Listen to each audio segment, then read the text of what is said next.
Salut à tous et bienvenue dans cette nouvelle vidéo du marathon C++. Ce que je vous propose aujourd'hui, c'est de parler des instructions de contrôle conditionnel. Bon, vous allez un peu m'excuser pour le bruit.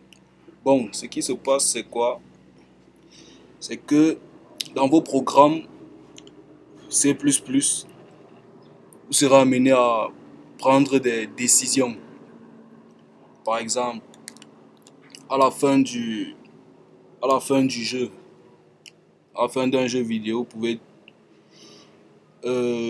vérifier le score du joueur pour voir est-ce que c'est le meilleur score. C'est le meilleur score qu'on va afficher. Vous avez le nouveau meilleur score et on va permettre au joueur d'entrer ses initiales. Par exemple, c'est un exemple. Et moi j'ai choisi, bon, par rapport à notre cas maintenant, à la fin on va dire la moyenne est 2. Et on veut pouvoir donner une mention, une certaine mention à l'étudiant. Je sais pas, par exemple, à moins de 10 on va dire vous devez faire des efforts. De 10 à 14, on va mettre bien. Et de 15 à 20, on va mettre très bien. Donc, vous avez fait des cours d'algorithmique. Vous avez vu le si, alors, sinon. Non, si, alors, sinon, si. Donc, on sait que on peut imbriquer cela. Et il y avait aussi le selon valeur, selon cas. Bon, ça dépend souvent des formalismes, mais en substance, c'est ça. Ce que nous on veut ici, c'est dire si la moyenne est inférieure à 10, on va afficher vous devez faire des efforts. Par exemple, bon là, je vais modifier d'abord la valeur de moyenne ici. Je vais dire moyenne égale à 7.0. Je vais dire quoi? If moyenne inférieure à 10. Donc c'est comme ceci qu'on note le inférieur en C++. Vous voyez? If moyenne inférieure, comme le inférieur en mathématiques. If moyenne inférieure à 10, si out, vous devez faire des efforts. Par exemple, là, inline, build,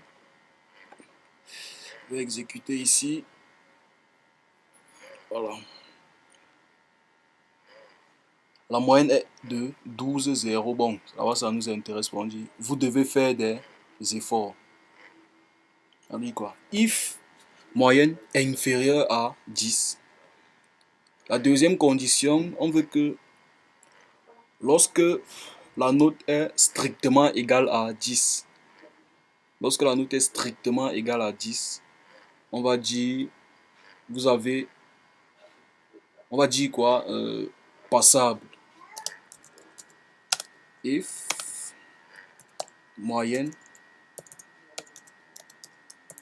strictement égale à, là c'est le double égal pour marquer l'égalité. Souvenez-vous que le simple égal c'est pour l'affectation. Lorsqu'on initialisait nos variables ici. Donc le double égal c'est pour tester l'égalité. On dit quoi? C'est out. Vous avez juste la moyenne.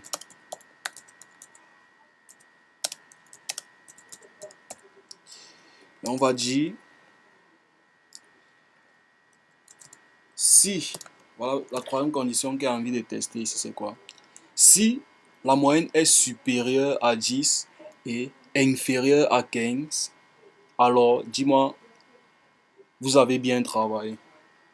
On va ajouter un else if, sinon si. Donc if si, alors on exécute ce bloc d'instruction ici qui est entre crochets ici. Sinon si, on exécute. Sinon si, une autre condition. Je vais dire moyenne supérieure à 10 et comment on note le et en C++? c'est le 2 fois le et commercial. Donc, si moyenne supérieure à 10 et moyenne inférieure à 15,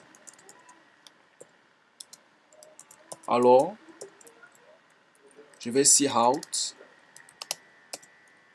Vous avez bien travaillé. Et maintenant, qu'est-ce que je veux tester? Si, excusez-moi, sinon si la moyenne est supérieure à 15 et inférieure à 20.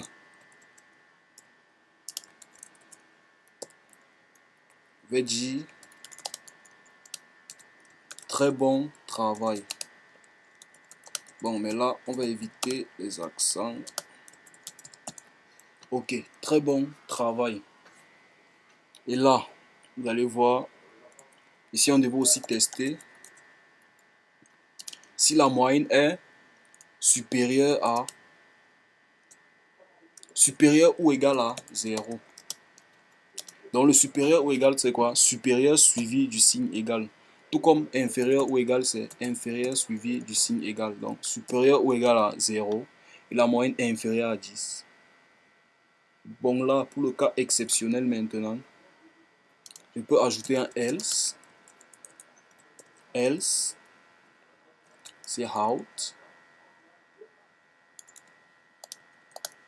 Note incorrect. Donc, si je récapitule ici, on dit quoi? Je vais effacer là. Bon, je vais le laisser pour les tests. Si la moyenne est supérieure ou égale à 0 et inférieure à 10, on affiche quoi? Vous devez faire des efforts. Si la moyenne est strictement égale à 10, on dit quoi? Vous avez juste la moyenne. Et ainsi de suite pour les autres conditions. Là, j'ai une erreur. Laquelle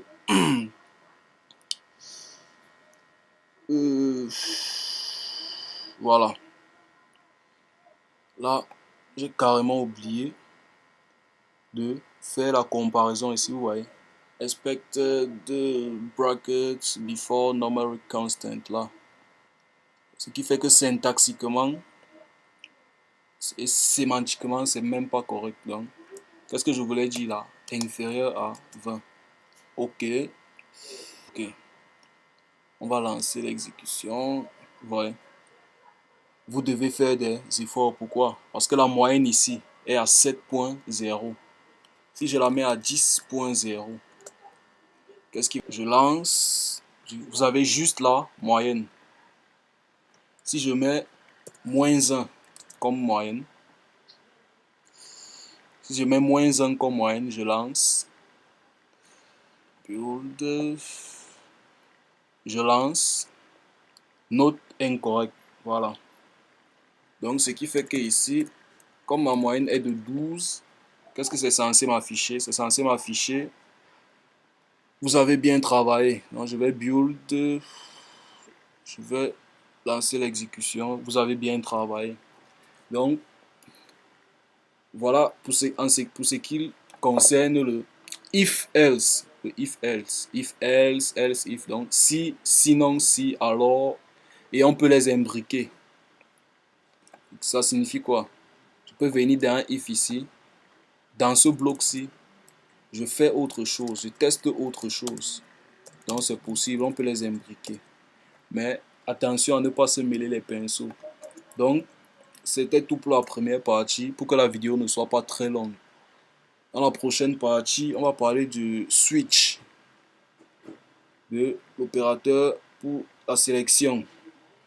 De l'instruction pour la sélection. Pardonnez-moi. Ok.